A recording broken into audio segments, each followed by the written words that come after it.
60% of folks with either diabetes or pre-diabetes. Metabolic syndrome is a huge deal. 60% of individuals, roughly by the time you're 60 years old, have some form of disease or metabolic syndrome. And so recognizing this issue and talking to docs over the past 10 or 15 years about this, I thought, well, let's develop a formula based on science to help individuals deal with, give doctors some ammunition for their patients. Again, the nutrients backed by years of replicated science. This includes carotenoids, omega-3s, and nutrients that aid in glucose metabolism and lipid metabolism. And so this product, we just released it fairly recently. It's called MacuHealth DM.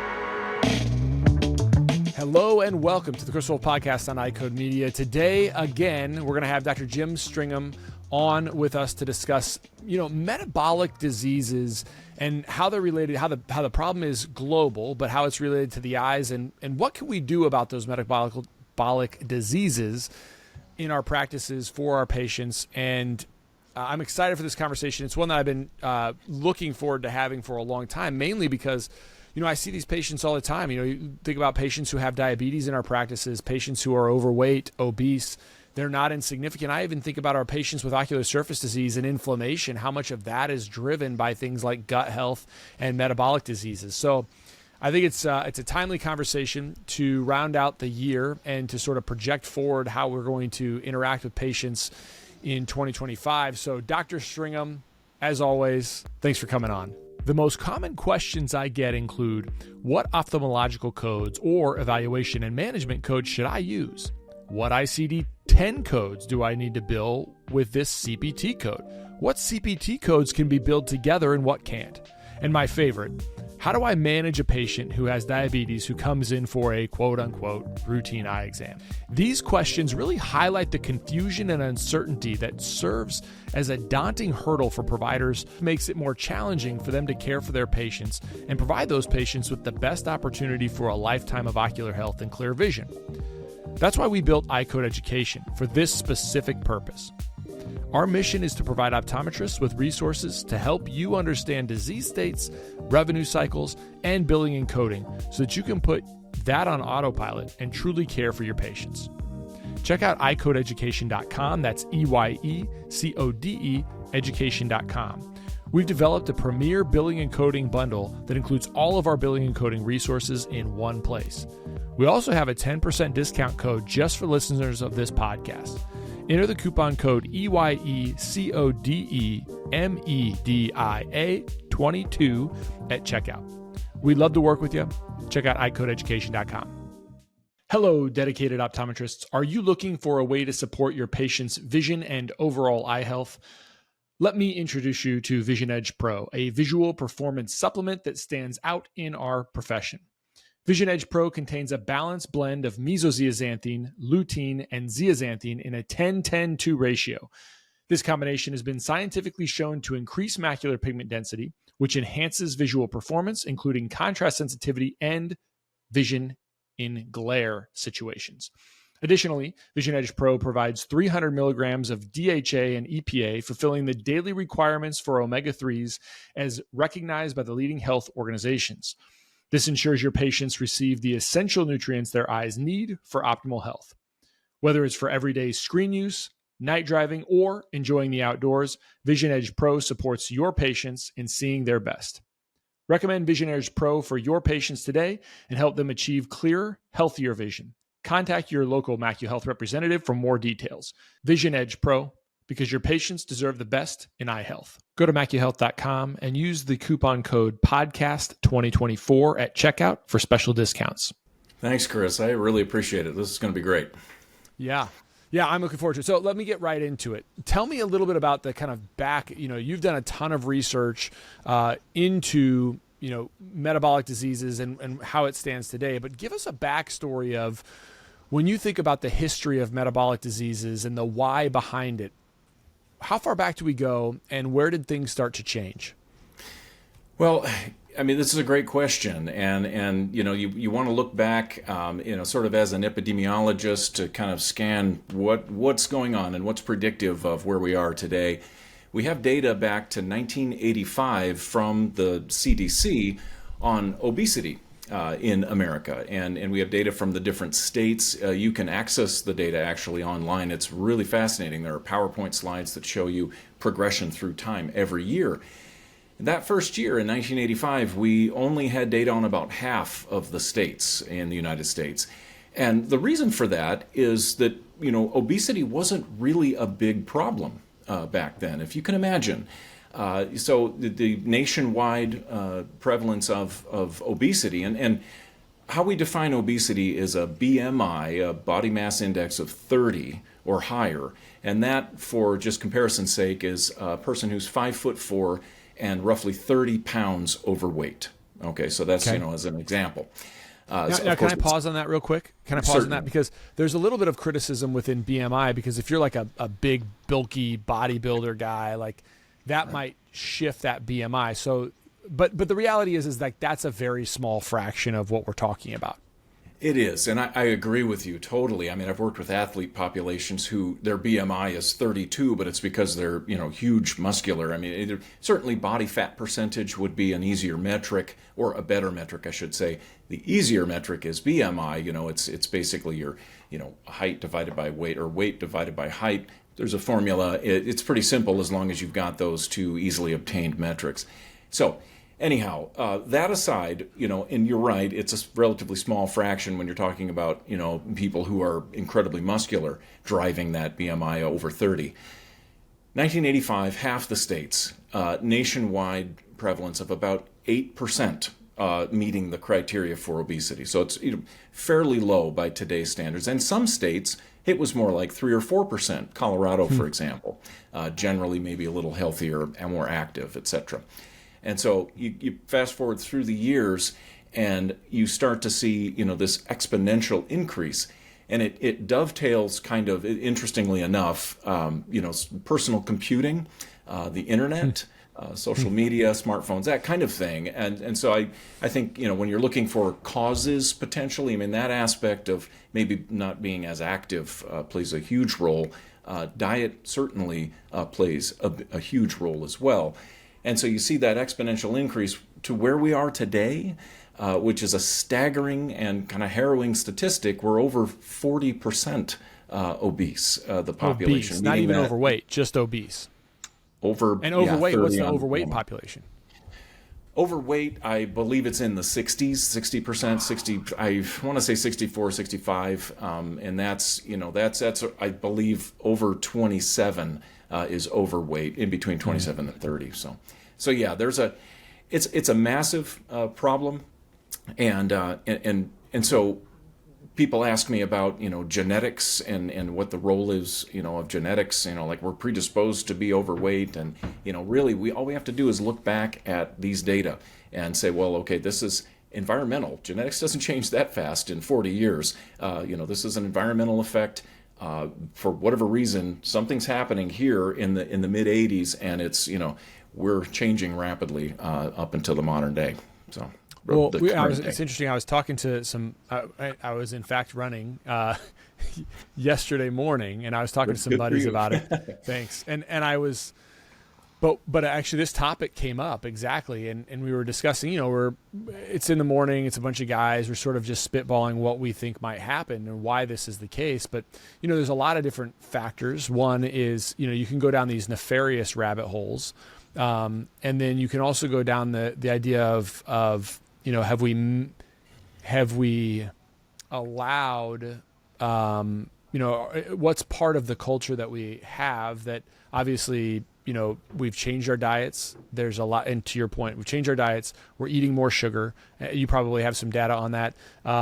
We're living more sedentary. And then also, what's the factors of like the it's okay. Like, yeah, it's just your genetics. Like, how many times do we hear that? How many times is that being told to the public?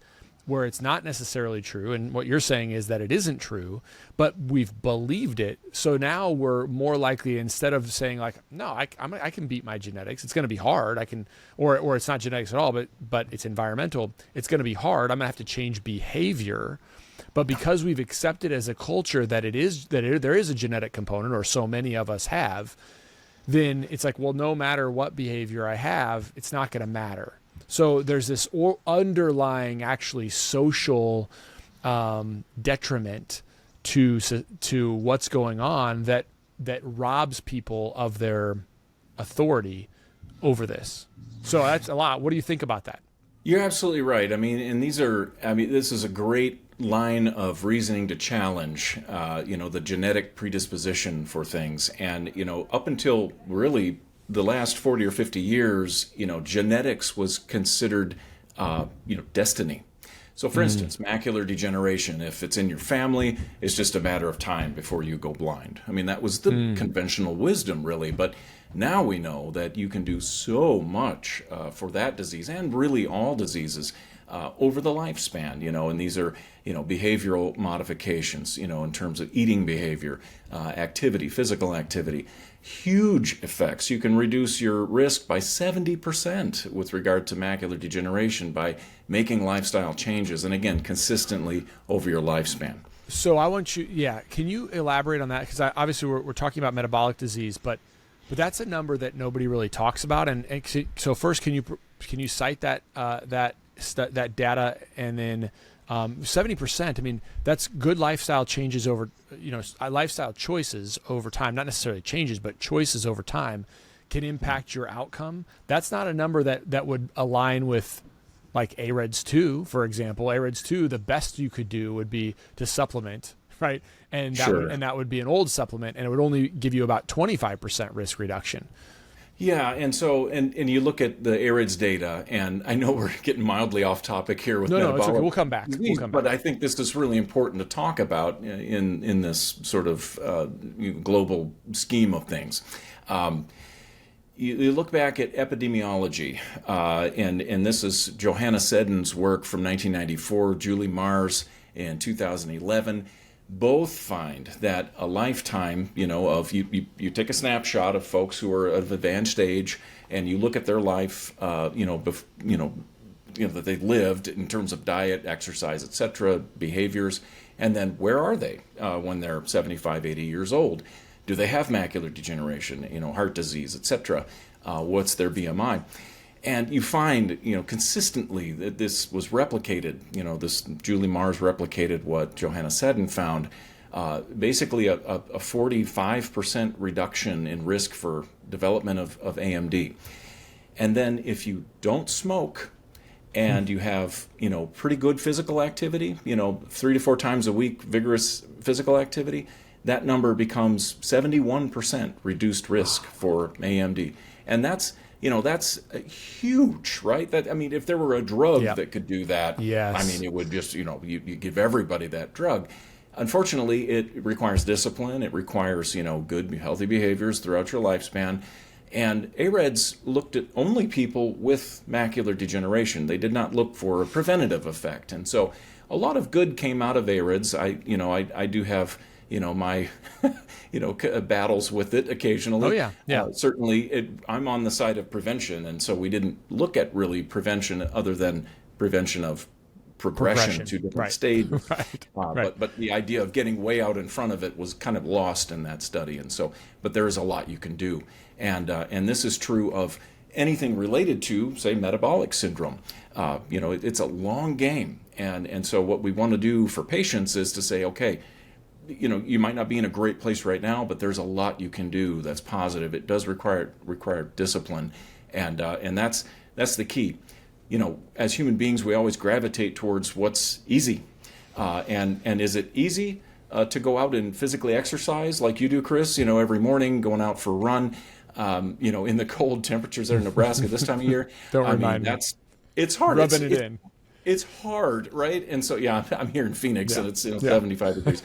Anyway, but no, it's hard regardless of temperature, right? You have to get up, wake yourself up, get out of bed, and go and run, and that's not easy. So the easy thing is to kind of like, well, wake up, sit on the couch, and same thing with diet. The easy thing is to eat easy foods and, have something pre-made, maybe fast food, whatever. It's much easier. I agree. And the stuff tastes great. I mean, it's very savory and sweet, whatever. And so it's a little harder to eat healthy and, whole foods and prepare your own food, cook, that kind of thing. So we're I don't want to say people are lazy. I say people are just, it's easier. And so, really it's hard to argue with that approach, but you have to be disciplined, I think, to be healthy. So my comment there would be so some of the guys that I hang around with, they'll say you just got to pick your hard. Like if you get up and sit on the couch all day long and eat greasy food, and like that might seem easy now, but at some point it's going to be hard. For most of us, it'll be hard. And I think once you get into a habit, what they would tell you is like once you're in a habit, that becomes easy. It would actually be really hard for me to change my lifestyle, or for some of them, for sure, some of these guys that I'm around to change their lifestyle. Now, I feel like I'm sounding a little bit preachy, and that's not the point. The point is that there are hard things all the time, and this is one of them that's probably worth like taking the harder path, at least initially, because then the longer term path becomes easier, perhaps. And so I want to kind of come back to metabolic disease, because I think it was really apropos when you were talking about macular degeneration and some of those earlier studies, when you add in all of those things, none of that was supplementation that you mentioned, right? If you talk about prevention, none of those things. I mean, there might have been, good, healthy lifestyle choices. There might have been, we're going to pick whole foods that are colorful. But of that 70%, I didn't hear you mention anyway, and maybe there was a component of it, but ultimately it was largely related to or connected to things that would drive lower risk of metabolic disease. So having said that, that's pretty controllable. And yeah. It really is. And we talked about macular degeneration, and, you think about other, age-related diseases. And when you think about disease, just in a general sense, you think, well, okay, you catch a disease or you get a disease. And with age-related disease, anything, neurodegenerative disease like macular degeneration, Alzheimer's disease, cardiovascular disease as well, which, the incidence rises precipitously with age. You think, well, okay, you get to a certain age and then you get it. That's not how it works. It's a gradual cumulative damage that's manifest as disease at some point in your life. Now, that's why we see age-related disease happening to people in their 50s. We see legitimate cases of macular degeneration, for instance, occurring in the late 40s, early 50s, like not juvenile, not early onset. It's legitimate macular degeneration, and it's these predisposing factors, excessive oxidative stress and inflammation. As it turns out, exercise plays a role, perhaps through epigenetics. Diet impacts epigenetics as well. It suppresses these genes, these factors that lead to aging of tissues and damage. And so, one of the major themes here that I want to impart to the audience is that it's a long game. And so you make small changes. And, you mentioned supplementation. That's, where my studies are, interventional studies with carotenoids, omega-3s. These specific nutrients have really strong effects, and they're the ones that were determined to be the driving causes in the epidemiology that I mentioned earlier that led to these massive, reductions in risk for developing, for instance, AMD. But this goes for other diseases of aging as well. And they also help in the interim. You don't have to wait until you're 70 or 80 years old to realize benefit. But yeah, it's a long game, and that's a major point. Well, and so, okay, I want to talk about a few things first, because let's keep on the long game. All right, so in your research, when we think about if it's the long game, and you're talking about people in their 50s who might want to have an impact on their longer term period of life, sure. how much are they going to have to start changing in their 50s? What about in their 40s? What about in their 30s? Like, let's say you were active in high school and you go 10 years and you active, your diet changes, you're not very good for 10 years. Like, how do we talk to patients about, listen, you're 35 years old and we can impact change, or we're 40 years old and now I think about how hard it would be for me to change my behaviors now at 43, as ingrained as they are, as part of my identity as they are, all my behaviors, good and bad. Right. It'd be really hard. So how do we handle that clinically? How do we handle that with our patients? Because the thing is like, so I'm sitting here thinking about, my patient that's got type 2 diabetes, mild retinopathy, 49 years old, obese, right? Doesn't look that heavy, but really by definition, obese. Mm-hmm. And I'm sitting here thinking, like, the conversation I'm having with you about, hey, and I'll ask them, hey, do you want to go work out in the morning? And they'll say, well, it's too cold, it's too dark, I need to get in shape. It's like, that's the point. But like, to really have that conversation, it's like, I don't want to be defeatist. I have the conversation, but like, that change for that guy is infinitely harder than, or actually I would say, if I'm that guy in my state and you say, hey, Chris, I want you to get up in the morning and hang out on the couch and eat a burger all day long and munch all day long. Like, that behavior change for me would be infinitely hard, just like his behavior change would be infinitely hard. So what do we do with that? That's a good perspective, and I'm with you. I'm pretty physically active. It's a habit now, and I agree. It would be hard to go back. It would be hard to go back to, after my high school days. I was eating a lot of fast food, and my body was used to processing it. Now, my daughter has a part-time job. She's in high school. She works at Taco Bell, and she'll occasionally bring home, some food for me, and I'll try it, and whatever. And it's like, whoa, I just don't feel right, and so it's that whole thing, but in reverse, right? And so, right. I've been there. I get it, and so I think that. It's a tough, this is the $1 million question, right? Patients, how do you motivate them to make a change other than just saying, oh, you need to exercise and you have a healthy diet. Yeah. See you later. See you next time. They feel fine. And so they think, oh, I'm okay. I feel fine. I'm all right. No, nothing really wrong. I'm not diagnosed technically with any disease. And, so I must be all right. It's a scary thing. It almost, when you think about where you're headed. And so I'm not on board with scaring people into doing things, but if you look at the future and you think, well, you might be more susceptible to developing things like Alzheimer's disease, for instance. Maybe in your 60s, nobody wants to be there, and we've all been probably touched by Alzheimer's disease in some way, and you see the horrible, it's a pernicious disease, and what a burden, for family, friends, care providers. It brings other people, way down. It's really hard. And so nobody wants that. Nobody wants macular degeneration, certainly diabetes. So yeah, that's maybe a strategy, is to, illustrate to people, like, here's, for somebody, if they don't do anything, in your instance, you may be putting yourself at risk for developing these diseases. Now, mind you, it might not be until 10, 15, 20 years down the road, but these are bad things to happen to a person. So.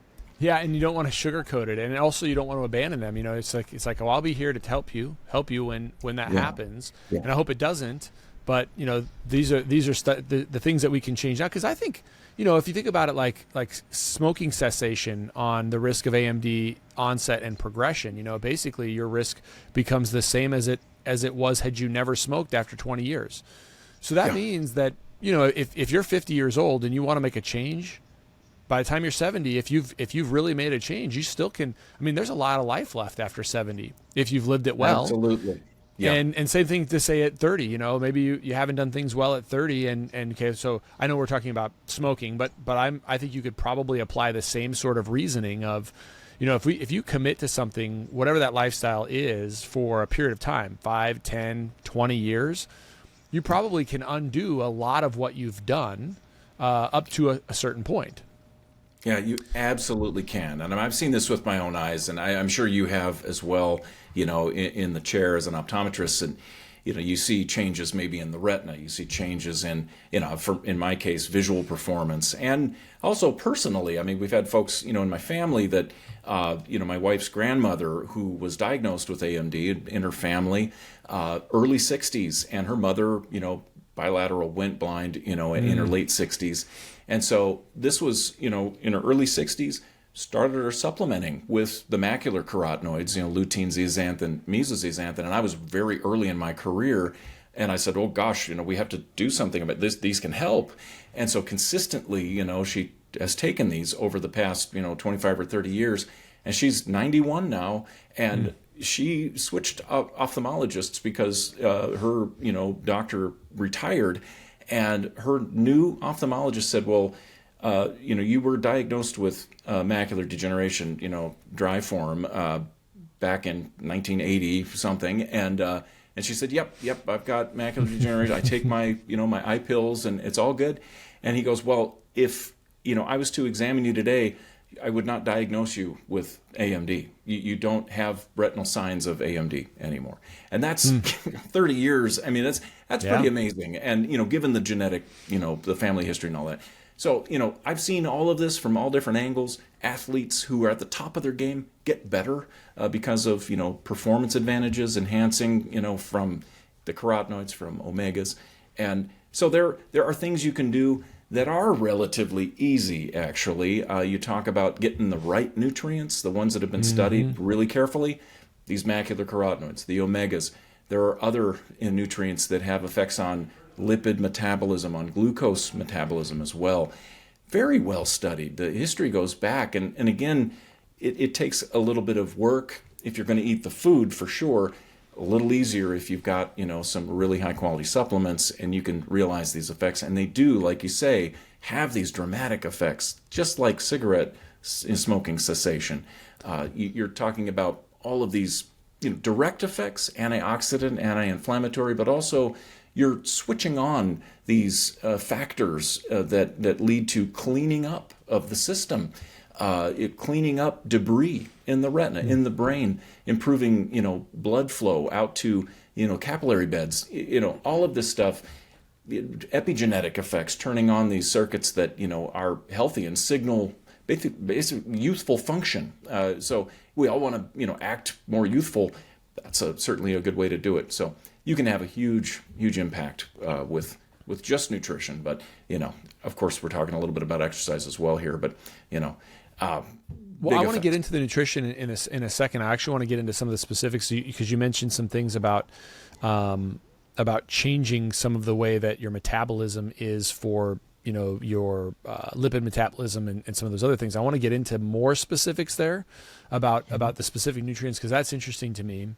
But before I do that, there's one other kind of thought process I wanted to go down because, in a lot of these patients that I see, a lot of ocular surface disease patients, and I wanted to go down the course of, how much does the ocular or the oxidative stress of metabolic disease impact inflammation systemically, but also inflammation inside or on the anterior surface of the eye. So low-grade inflammation inside of the eye, but also like ocular surface dysfunction, where we see inflammation as a primary driver. My suspicion is largely that if patients cleaned up their diets and cleaned up I think a lot of it is also just other factors, the type of things that we do. We're not blinking, but like how much of that could be controlled by like better diets, better, exercise habits. So can you talk a little bit about, inflammatory process within metabolic diseases? Yeah, absolutely. And I can confirm your suspicions that, if you were to clean up, have a less inflammatory, oxidative, sort of situation diet-wise, the eyes are, these markers for, all sorts of health, as as an eye doctor, and systemic inflammation can be seen on ocular surface. That inflammation is influenced by that. Certainly, you can have a window to the brain by looking at the retina. Cardiovascular health is also, you get a window into that, from the eyes. Diabetes is an extremely pro-inflammatory condition, And hyperglycemia, if it's uncontrolled sugar levels, that's also highly oxidative. And so you end up producing these hydroxyl radicals, and then that triggers an immune response, these macrophages and neutrophils, which use reactive oxygen species as their inflammatory response. It's a cycle. So oxidation begets inflammation, and that begets more oxidation, and then you cycle. And it's not just speculation now. We have tons of hard data that show that, for instance, we're talking about carotenoids, lutein, zeaxanthin, mesozeaxanthin in the eye.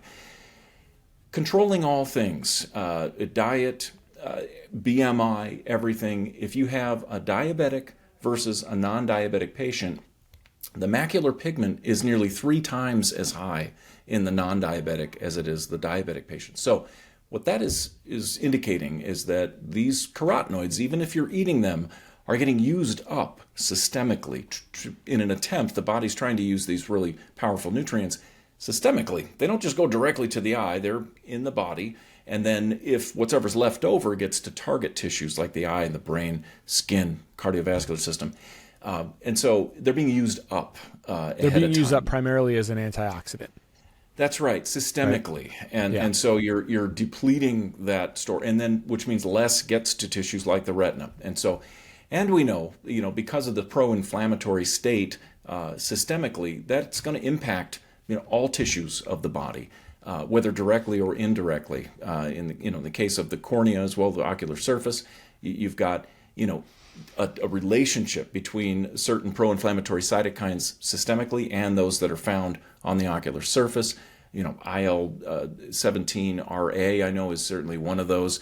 But there's a vast literature that indicates this, pro-inflammatory state systemically, how that impacts the eye.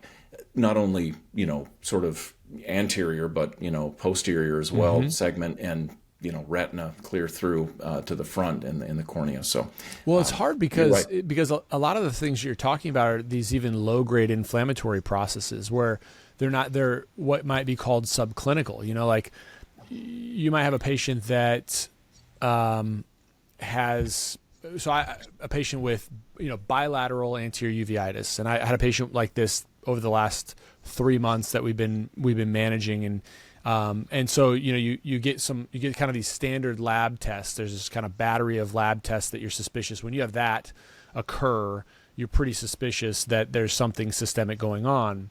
But in your gut, I'm sitting back and I always think like, well, 50% of the time there's a cause that we can identify. The other 50% of the time we will not be able to identify it. So the first lab test that the patient got through our kind of general lab was like positive for everything. Positive for Sjogren's, positive for rheumatoid factor, positive for ANA.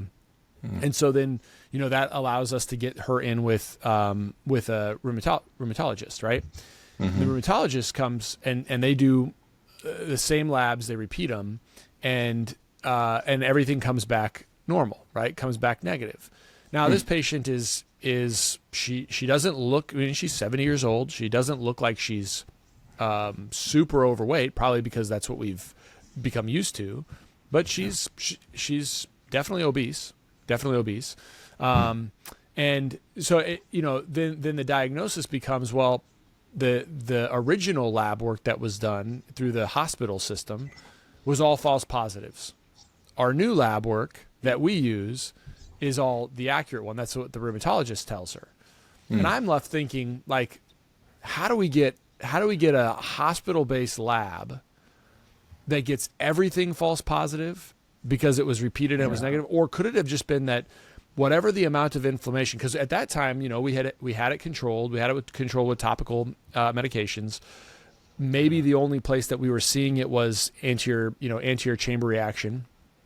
But the thing I think about is like, well, how many of these things just, and that was a significant one. Like, but it just was significant enough at that time to create an anterior chamber reaction in both eyes, come back positive on all these tests, but we controlled it, or it just ran its course and the inflammation sort of cycled down. And when it was checked again, it was all fine. Like, these are the sort of clinical questions that I have a lot, where it's like, and now it was just like, oh, it's idiopathic. We don't know what's causing it. Well, really the thing that it leaves me thinking is like, could we just have her, she's 70, but could she walk every day? Could she change her diet? Could she, like, can we make it a bigger impact because her blood sugar is spiking? And anyway, what's your reaction to that? I mean, that's sort of, does that seem reasonable?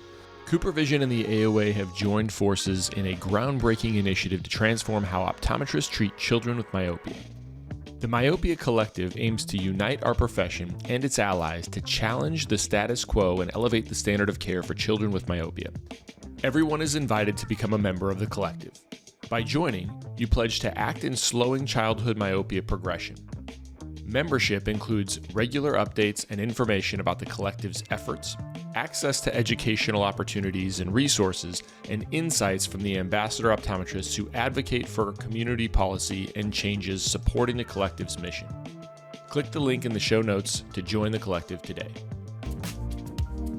We've been partnering with EssilorLuxottica 360 for a while now, and it helps us in 3 areas. First, they use social media campaigns to highlight products that we believe in and prescribe to our patients, and they deliver those patients back to our practice. Second, EssilorLuxottica 360 enhances our patient experience through staff training tools that help us simplify and streamline the way we communicate about our products and services. Lastly, but for my practice most importantly, it helps us make good business decisions related to our optical offerings. We will systematically and objectively analyze what our patients are purchasing and what they like, and removing products that our patients are not really using or not really drawn to. This, along with additional rebates and immediate savings, helps us continue to deliver high-quality products and services to our patients and keeps our practice resilient. Check out EssilorLuxottica 360 for yourself by visiting EssilorLuxottica360.com. Yeah, it does, and I mean that's an interesting case, and I mean you're not alone. I mean this kind of thing happens occasionally, and there's a basis for that if there's some kind of a flare up, for instance, that'll occur occasionally, and some folks you'll have a flare up and you'll get maybe some you'll see it on the skin, eczema, psoriasis, or something that's related to systemic inflammation. Certainly the eye, and maybe that was what was going on there. Another related sort of phenomenon I think that's important just from a big picture perspective in medicine is, what do we base, where are the norms now? So you do tests and you see like, okay, so the norm, and by the way, these norms have shifted significantly over the past 50 years. Like, what's normal for, like cholesterol is a good example, but what's normal for, blood lipids, what's normal for, I love to talk about cholesterol. Parameters. We should talk about that sometime. Yeah, no kidding. So, that's been a little bit of a moving target, but my point is that, these things are shifting to the direction of, to where it's like, well, acceptable. What's the average person? And is that average person healthy anymore? Like I wonder about that. Certainly we have, vitamin levels that we know are kind of vitamin and essential minerals and stuff like that are, we know kind of where they're supposed to be. But I wonder, if you're moving that needle out to unhealthy, and if we're saying, okay, you're okay, when in fact it's like, well, we really need to work it back down to the healthy range, what used to be maybe considered normal. And so I worry about that word sometimes, that normal. What does that mean? So this process, so the changes that we see since 1984 within the CDC data, and the numbers that you arrive at, there's no other conclusion. I mean, there's no other reasonable conclusion outside of diet and sedentary lifestyle. Is that accurate?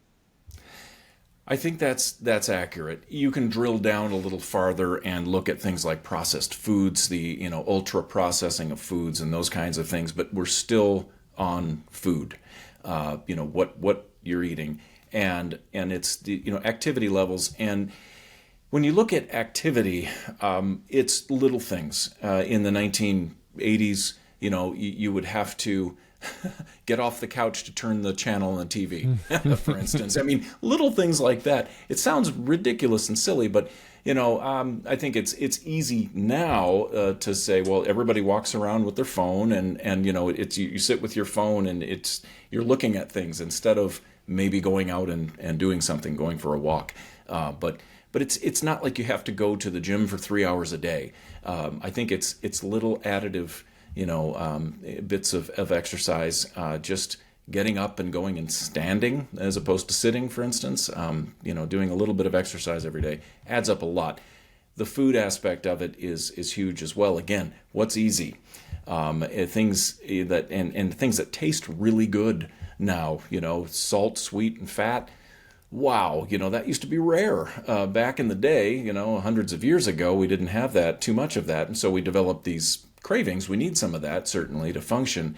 Some, but not as much as we're getting generally today. So, yeah, I think you're right. I mean, the reasonable conclusion is that this is an environmental thing. This is all, what we put in our bodies and what we're doing with our bodies. You're a cautious guy, Jim, but I'm generally cautious too, but I'm gonna sort of open a little bit of a can of worms, So we talked a little bit about behavior and feeling like, again, if we've medicalized this and geneticized it where it doesn't need to be medicalized and geneticized, then, if those are even words, then what about things like the GLP-1 agonists that are available now that have gotten many of my patients, whether they have diabetes or don't have diabetes, are taking these on a regular basis. And if you talk to them, most of them sort of say, yeah, I don't think I want to be on this forever, but boy, it's really giving me some good results. So there's this sort of underlying thought that it's probably not good for me to be on a medication constantly to suppress my appetite. And maybe I'll be able to change, but you've already said it's processing food, it's the food we take in. I can't help but think, this bigger scale of okay, well, our food companies and our pharmaceutical companies, I think it's a little too far. Maybe I'm not ready to go there yet that it's nefarious, but they're finding solutions to problems. Those relatively simple solutions for people, and why are people so? And I don't think that's necessarily nefarious, in so much as it's just hey, we can find a fix and we can make a lot of money on this fix, and so we'd rather just give you the fix. How do you unpack that? It's the semaglutide, Ozempic, etc. And I don't mean to, of course, slander anything or anybody. This is, wow, it's a huge issue from a lot of different angles. And, our metric for health in this case is what? It's weight, right? Yeah. It's how much you weigh. And so it's not, are you healthy? There is a healthy weight, right? And I get it, generally speaking, if you're 100 pounds overweight, you need some help. Get down. Certainly, yeah. I'm not going to begrudge you for that. That's good. To lose the weight. How it works? It's an appetite suppressant, effectively, right? And so you eat less, and that generally you might think, well, that's a good thing. Well, what are you eating? And typically they're still the same foods that they would eat, just less. So you're talking about French fries, chicken nuggets, and I don't mean to generalize too much, but it's probably not the healthiest food. And so you're starting to see cases that I've seen reported now. It's been out long enough to where you've got nutrient deficiency in these folks. And they're, precariously deficient in really good nutrients because they're not eating a lot of food. And then what they are eating isn't really nutrient dense. So it's pretty empty calories. And then another point on this is, I mentioned easy. What's easy, and this is easy, right? Wow, you don't have to be Chris Wolfe, running 5 miles, 10 miles a day, whatever you do, to stay in shape. You can take a pill, get an injection, and that's, that's appealing, right? You don't have to necessarily exercise to lose weight. You don't have to, cognitively limit your intake. And so, and all of this is pretty unnatural. I am well known for saying, nature always wins. You can't trick nature. And so now we're starting to see some reports come out of, the effectiveness length, the period of effectiveness of these drugs is, maybe 6 or 7 months. And so then you start to see it wear off. The body is, the magical part of the human body, or really any biological entity, is its ability to adapt. So it adapts, it changes. And this allows us to adapt to all sorts of different conditions. Environmental, internal, food, what we put in the body, what we don't put in the body. You're able to adapt and overcome, certain circumstances. That's magical part of the human body. So it's not a 1 + 1 = 2. It's, it's a 1 + 1 = something, and it depends on how the body reacts to it. And so it looks like, at least preliminarily, like this drug will not last forever in terms of its effect. Where do we go from here? Folks, I worry about them yo-yoing, going, off and going back and then up and down, and that's not healthy. That's not good for the body at all, in terms, again, of this massive inflammatory cascade. And then, you settle back down and then do that over and over. It's not healthy. So, I worry about malnutrition with this drug. I know folks are very excited about using it and losing the weight. And heck, I would be too, for sure, because that's what's been held over people's heads for so long is, you need to meet your target weight. You need to lose weight.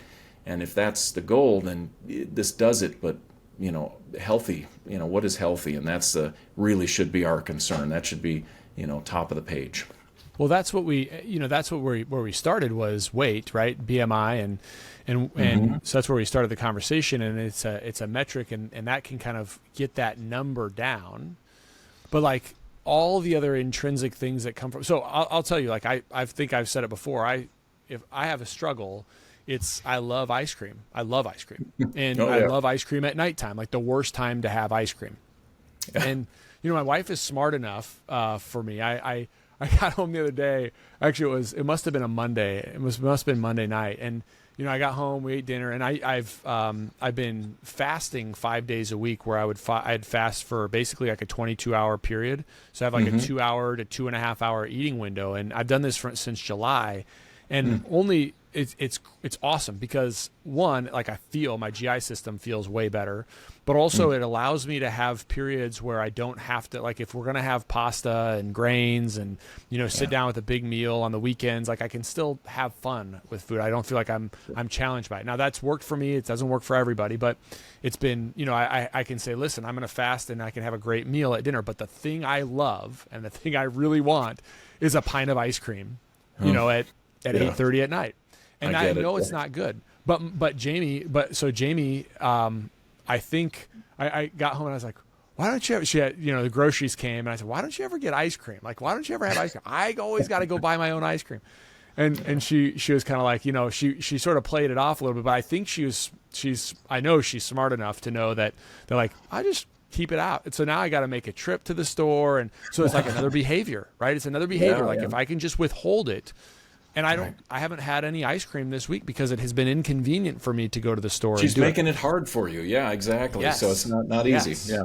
Mm-hmm. Yes. And so like, I say all that to say, like, well, we've sort of adapted these things in place, and we're not perfect by any means. Like I said, but it makes me think, like, well, could the semaglutides, could the GLP-1 agonists, could they actually serve as a way to get people on track? Like, could we actually put it in place and implement it where like the way we use it, the way we prescribe it is, I'm going to prescribe this for you, but I'm also going to get you in contact with a personal trainer or with a, like we've got to get, because it's only going to last 6 months or 7 months. I'm really cynical that we're going to actually have active movement toward that. But that's where I think there's a ton of opportunity. There's a ton of opportunity with it to sort of ignite this lifestyle change. Right. But that means that there's going to be hard after, right? We can ignite this, but there's going to be hard after. That's what I worry about with this medication. Yeah. For Yeah, sure. but I agree. I think that if you're able to, as part of the prescription, certainly recommend and get folks on, some form of exercise program, some form of, like, hey, let's evaluate your diet. And, if you can, condition, if you can connect the exercise aspect, obviously you're taking the semaglutide drug, but, the exercise aspect with the weight loss, and you're kind of grooved on it, and like have noted once or twice in this podcast, it's a habit. It becomes a habit. Your exercise, you recognize that, okay, I'm feeling better. When I exercise, I feel great. When I eat better, I feel better. And so you hope, that's an optimistic viewpoint, but you hope that takes hold. And it's not sort of like, well, I'm doing my Ozempic and it's I've lost all this weight, and people are losing a lot of weight, and that's great. But then, it becomes ineffective, or you are taken off of the drug, and then what do you do? Well, you revert back to your old habits, and so you've got to form some new habits, I think, and that, if you can groove those, again, part of this is psychology, a big part of it, and if totally. you can, connect the two, like I'm exercising. Yeah, the drug is happening, but I'm going to maintain this because this feels good being lighter. It feels good when I exercise. It feels good when I put healthy stuff and food in my body.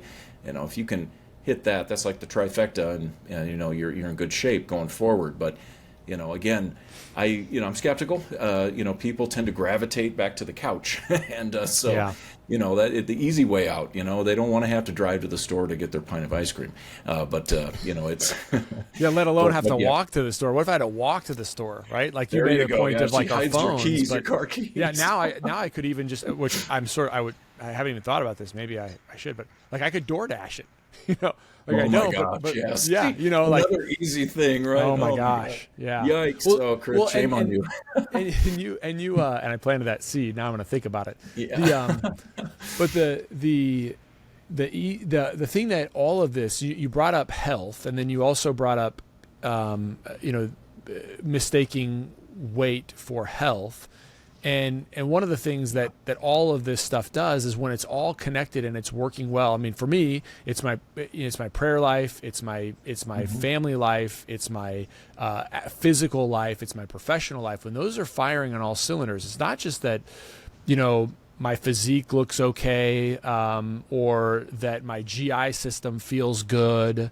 It's like my life feels like it's aligned, right? Like it feels like things are just in tune and in sync. Yeah. And if any of those things get out of whack, then things sort of tilt and jumble. And that's, I think, the ultimate thing of, and that happens to me, right? It totally happens to me where if my prayer life is not good, then I'll sort of be focused on other things, and internally my I'll think about something that might be a little bit I'm not settled on, or I haven't identified how I'm going to fix that problem, or how I'm going to, and like I'll just get this little like sort of anxiety in my stomach, right? But if my wife and I are just a little out of sync, or my kids and I are just a little out of sync, then I'm much more anxious, right? I'm much more like when I think about, it's not even related, but like think about the practice, or like how am I going to handle this, or the new building's coming up, I've got this big office expense that we're going to have. Like you just get a little pit in your stomach, right? It makes you more anxious, as opposed to like when those things are aligned and that's what I've learned. That's why I'm so disciplined. It's like I can be disciplined because I know like almost everything that I'll think about stuff. I'm like, oh, this would make me really anxious if all of those things, if I wasn't staying focused on all of those things, that thought would make me anxious. But when it's all aligned, it's like, no, I can have that thought. I can consider it. I can internalize it. I can process it. I can actively think about it. But everything's kind of in sync. And so I don't know whatever that means, but I think that's what you're looking for in health, right? You're looking for that sort of reaction to health. Yeah, no, absolutely. I think that makes a lot of sense. It really does. I mean, I can certainly relate to that, having this, sort of homeostasis in your life. I love that word. Holistically, everything's in balance. And when you're firing on all cylinders, how great that feels. I mean, it's like everything is lined up and great, and and you want that for everybody. You want to grab your patient and say, "Come inside my body here and feel this," and this is where we want to be. And you're in a health, maybe a little bit of a disarray, and so we need to, kind of restore balance, and physiologically we can do that. Nutrition plays a huge role. You can kind of push the reset button, just introducing certain compounds, even these carotenoids, for instance, lutein. Yeah, let's talk about that. Let's round out this discussion with that. Yeah, I mean, those compounds, they're like a positive shock to the system. So I've done, numerous intervention studies, and when I was at the University of Georgia, we did a study, and my wife's part of the research team, the brains of the operation, and I know I just do the heavy lifting. She's probably the looks too, Jim. Yeah, if we're being honest, absolutely, yeah. And then my kids thankfully got her looks. Anyway, but So we she did a lot of the blood work and assessed pro-inflammatory cytokines. Antioxidant potential was the most interesting finding to me. I mean, granted, we found significantly lowered inflammation versus placebo, and this is just with the carotenoids, lutein, zeaxanthin, mesozeaxanthin, and just over a 6-month period in healthy young adults. These are college-age students from 18 to 25 years old. And one of the really the strongest finding we found in the blood, there were other benefits, certainly visual performance, cognitive performance, but in the blood was this antioxidant potential. It was dramatic. The bar was huge compared to placebo. And the higher that potential, that means the higher systemically your body's able to quench free radicals. And this is all kinds of radicals, lipid-based peroxidation radicals, nitrogen, hydroxyl radicals, all of these. And so that's a very good thing, as you might imagine. So, and these students were having observations. Most of them were like, well, my vision at night is a lot better, and my memory is just sharper, and I don't have brain fog, and these kinds of things. But I can't help but think, well, that's related to this systemic reset button push. Bonk, there you go. All of this stuff is mopped up, all of that oxidation that would otherwise lead to inflammation, that would, lead to, the body kind of panicking a little bit because you're damaging, blood vessels. You're potentially raising up in areas that use a lot of oxygen for metabolism, like the retina or the brain.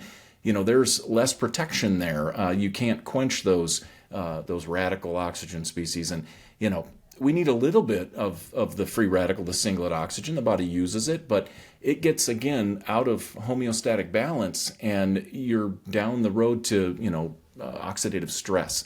And that's not a good thing. This leads to that anxiety, stress. Yeah. We've studied that as well, and how... So that actually plays a role? So that would actually create more anxiety as well? Like there's actually I guess I didn't even think about that oxidative stress and inflammatory process being linked to kind of another anxious process. Isn't it interesting? True? Yeah, the psychological, so you raise up these levels, and any insult to the body is, in terms of stress, is viewed the same way. So you might be worried about relationship or money, or you might get hit on the leg with a stick. Any kind of stress, the body, what does it do? It dumps cortisol into the system. This is adrenal glands, and boom, there you go. And it's off to the races. There's an upregulate. There's immune system response. There's psychological effects. The body's all connected. And so if there's excessive oxidative stress in the body, then that's going to rise to the level of cognition, of psychology, of anxiety and stress. And then you lose sleep. That's a stressor. Sleep deprivation. You can't sleep because you're not sleeping, and all of these things. And we see so much of that in society. Again, all of it's connected. All of these things. You watch the evening news and you see commercials for all the pharmaceutical drugs that are treating issues that are all related to inflammation and oxidation and all of this.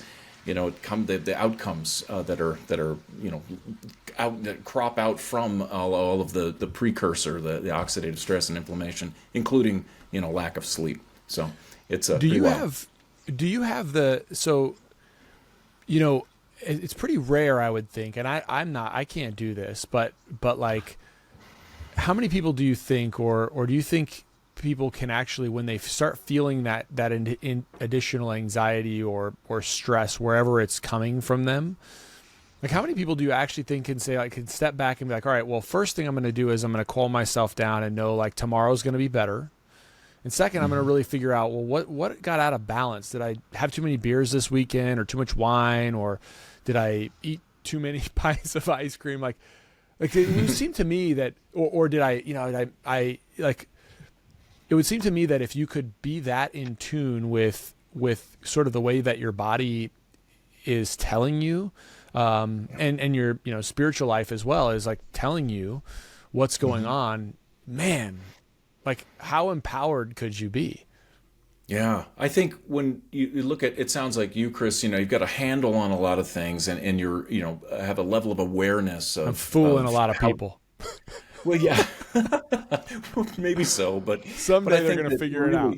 the discipline aspect of all of this is huge. And so, if you're a very disciplined person and you're really paying attention to your body, I mean, like, I've worked with, many super high level athletes, and they're an interesting group, because they know when even a little twinge of something's not quite right in their body. Something's not quite right with, mentally or physically with their physical body. And so they're very in tune with that. And that's because they're in fantastic shape. They know exactly what's going into their body, what's going out, how much energy, what they can do in the gym, times if they're running, whatever.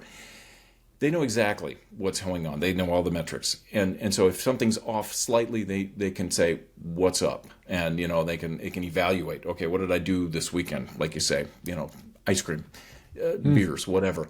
And so I think that, for folks that might be really, kind of in terms of a state of health, not in good shape, they're pretty far gone. And that ability to be refined in their thinking about health, about, diet, what's going on with their body, that's lost in a lot of noise, I think. And so, you want folks to get to a position where, they've got a handle on that. And certainly people know what it feels like to feel good. They know what it feels like to possibly, even when they were children, to be in pretty good physical shape, to be able to do things. I used to be able to do 10 pull-ups or whatever, and maybe not so much anymore, but they know it. And so you want them to get back to that point where, and again, it comes with being in a state of generally good health.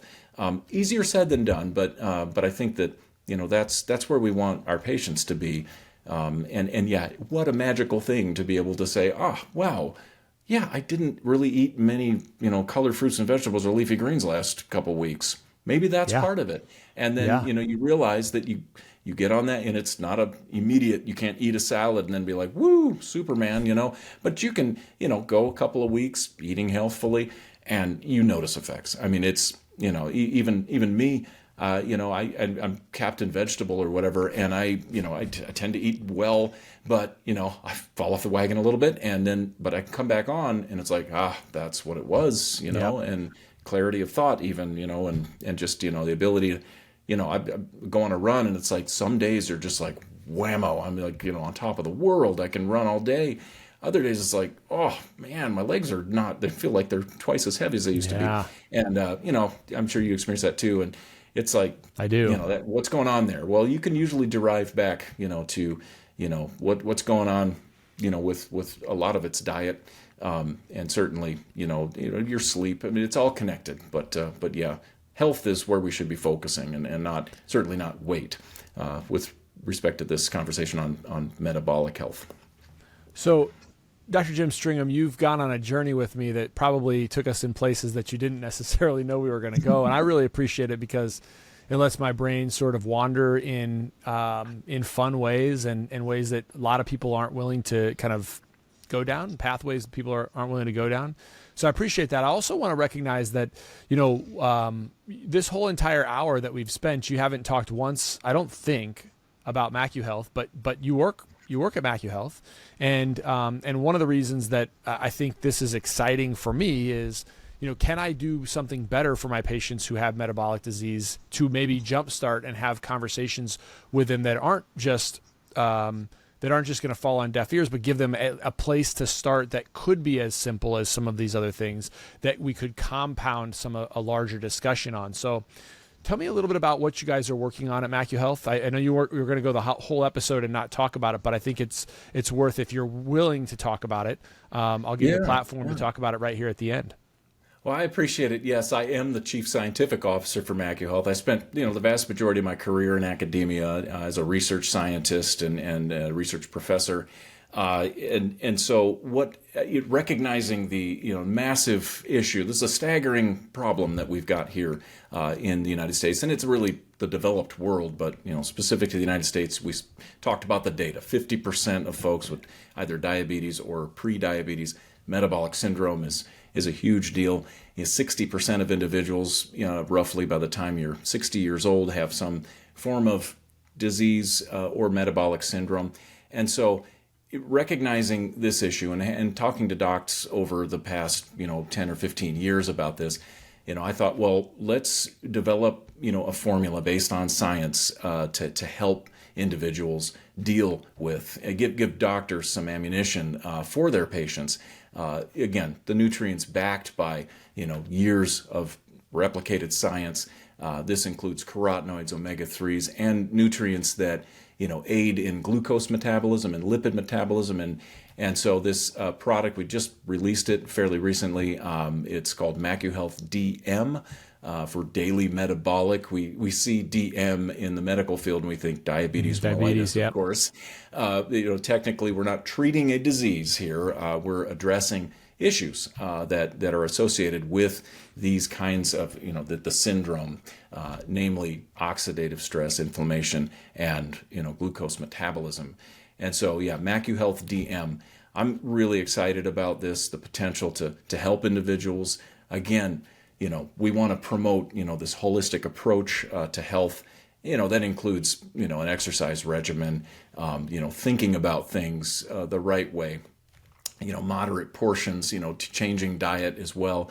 But, these are nutrients that we don't get enough of, certainly here in the United States in general. And so if you put these in your body, these kinds of positive shocks to the system, like I mentioned earlier, can happen. And you're helping patients. I mean, again, diabetic retinopathy helped. There were lots and lots of studies, and maybe I can send you a few that we can make available to the listeners. Yeah, I mean, it's great. The wealth of data. It's overwhelming. It's really great. And so we know about this, and we can help folks. And so that's very exciting to me. So let's do that. If you can send this I can create a document that will be clickable, that people can we'll create a web page just for that citation. So we'll post that in the show notes, and we'll link to it on all of our other social medias. And I think what's really telling, Jim, that I think is actually commendable is that we talked a whole lot about things that you had no vested interest as a company in, and that shows to me that like you view the bigger picture as part of a holistic approach, and I think that speaks a lot to what you guys are doing, and so thanks for doing it, and thanks for playing a role and offering something for our patients, but also thinking about it as a piece of the whole pie, and I think that's what's challenging for a lot of us is like how, from an eye care perspective, how can we help the whole patient more without losing sight of the eyes? And so you've done a great job of articulating some of these bigger points that and where you can push the button. So thanks for doing it. I appreciate the conversation. Great. Yeah, you bet. Thank you, Chris. I really appreciate the opportunity. Hey, if you enjoyed this episode, make sure to subscribe to us on Apple Podcasts and our YouTube channel, both linked in the show notes. Now, here's something exciting. We're giving away a 1-year subscription to Comprehensive Optometry Simplified. All you have to do is leave us a review on Apple Podcasts, take a screenshot, and email it to me at questions@icodeeducation.com. We'll put that in the show notes as well. We'll be selecting a winner on December 15th, so don't miss your chance to get access to this valuable resource. Thanks again for listening. I can't wait to see your reviews.